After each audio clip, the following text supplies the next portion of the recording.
Одесса, 20 мая 2026 года. Делаем замер температуры воды в Черном море.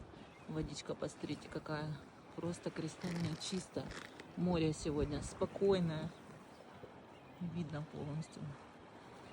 Это я сейчас на пирсе. На пирсе, видите? И видно полностью дно. Время сейчас 17:00. Температура воздуха 22 градуса. Это уже все загорают, потому что никто не купается. Может, вода еще холодная. Сейчас посмотрим, что у нас с температурой воды. Ну что, проверяем. Так, температура воды на сегодня 17 градусов. Еще такой теплой воды не было.